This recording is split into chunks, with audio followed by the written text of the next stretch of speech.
Welcome to Odia tutor classes पिले तुम परीक्षा दर्पणर आज आम ओडियार मॉडल सेट 1 को देखा। क्वेश्चन नंबर 1 वंदे उत्कल जननी गीतटी केउ मसीहारे ओडिशा सरकार द्वारा राज्य संगीतर मान्यता लाभ करिछि? 2020 मसीहा। वंदे उत्कल जननी कविताटी किए लिखिथिले पिले तमे कमेंट रे जणैबो। क्वेश्चन नंबर 2 पयोधी शब्द क्यों अर्थ रे व्यवहार करा जाइछि? पिले अछि ना हमर पूत पयोधी विधौत शरीरा, ताहले पयोधीर अर्थ कौन? समुद्र।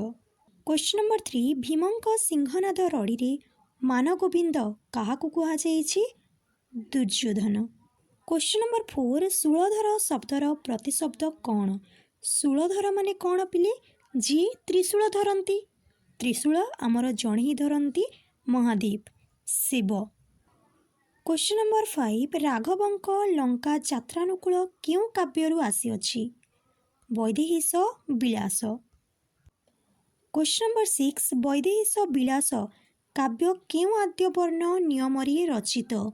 ऑप्शन सी ब। क्वेश्चन नंबर 7 चिलिकार सायंदन दृश्य रे चिलिकार क्यों समय दृश्य वर्णना करा जाइछि?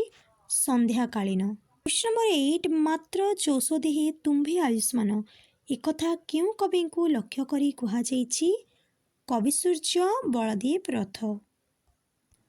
क्वेश्चन नंबर 9 मंगले अइला उषा गंगाधरंक तपस्विनी काव्यर क्यों स्वर्गरु संगृहीत? चतुर्थ सर्ग। क्वेश्चन नंबर 10 निर्वासिता सीता क्यों ऋषि आश्रम रहुतिले? ऋषि वाल्मीकि आश्रम से रहुतिले। क्वेश्चन नंबर 11 क्यों कविता पुस्तक पाई अनंत पट्टनायक केंद्र साहित्य एकाडेमी पुरस्कार पाइथिले? ऑप्शन बी अवांतर। क्वेश्चन नंबर 12 नवजुगर केउ मानंकु जागी उठिबा पाई कवि कहिसंती? तरुण मानंकु। क्वेश्चन नंबर 13 सर्वसह माटी को कवि काहा सहित तुलना करिसंती? माटी मा सह। क्वेश्चन नंबर 14 कहार पादधूली मुंडरे बोलिबाकू कवितारे कुहा जाइछि? भारत माता। क्वेश्चन नंबर 15 कांत कविंक पैतृक ग्राम नाम कौन? तालपदा। क्वेश्चन नंबर 16 कांत कवि लक्ष्मीकांत महापात्र केउ मसीहारे गोपीनाथ संगीत समाज गठन करथिले? 1921 मसीहारे। क्वेश्चन नंबर 17 जन्मभूमि रे प्राबंधिकंक केउ भावना प्रकाश पाइछि? वसुधैव कुटुंबकम। क्वेश्चन नंबर 18 अभ्रंकस शब्दटी केउ अर्थ रे व्यवहार करा जाइछि? आकाश छुआ। क्वेश्चन नंबर 19 सभ्यता विज्ञान रो लेखक वृत्ति रे कौन थिले? उद्भिद विज्ञानी। क्वेश्चन नंबर 20 सभ्यता और विज्ञान प्रबंधटी उत्कल साहित्य पत्रिका क्यों मसीहारे प्रकाश पाइतिला? 1942 रे। क्वेश्चन नंबर 21 गणतंत्र मूल मंत्र कौन बोली कुहा जाइछि? शिक्षा। क्वेश्चन नंबर 22 1963 मसीहारे ओडिशार क्यों प्रसिद्ध सहर रे नुआ रेल स्टेशन तैयारी होइतिला? पुरी। क्वेश्चन नंबर 23 छत्रपति विवेकानंद पुस्तकर लेखक किए? शरद कुमार महांती। क्वेश्चन नंबर 24 श्रीरामकृष्ण पृथ्वी विदाय नेबा बेलकू नरेन को केते वर्ष होइतिला? 22 वर्ष। क्वेश्चन नंबर 25 एमानंक मध्यरु किए जणे प्रतिष्ठित प्राबंधिक और रम्य रचक? गोपाल चंद्र प्रहराज। क्वेश्चन नंबर 26 कृषक संगीतर रचयिता किए? गंगाधर मिहिर। क्वेश्चन नंबर 27 चाकर पिलाटीर ना कौन थिला? चैतन। क्वेश्चन नंबर 28 हठात किए भो भो होई भुकी उठिला? मोती।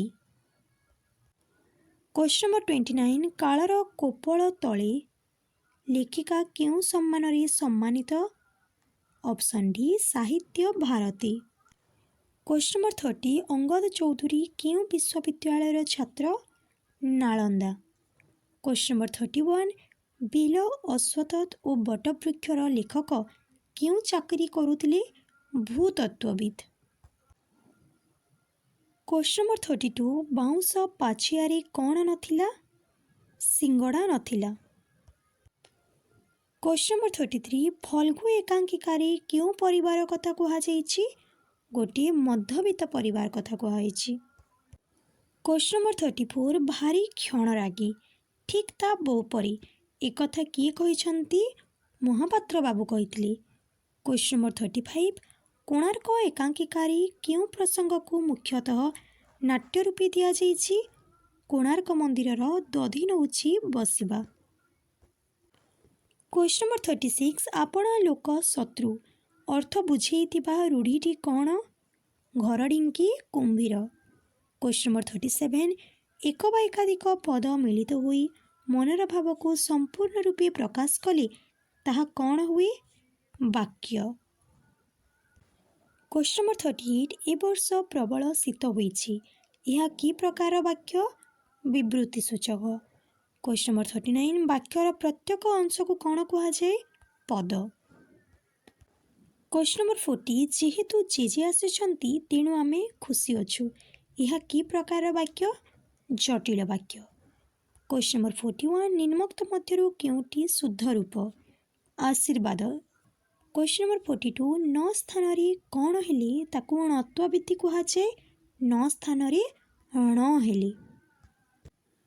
କ୍ୱେଶ୍ଚନ୍ ନମ୍ବର 43 ଦେଶଜ ଓ ବୈଦେଶିକ ଶବ୍ଦରେ ପ୍ରାୟତଃ କେଉଁ ବର୍ଣ୍ଣଟି ସ ହୁଏ ନାହିଁ? ଦନ୍ତ ସ।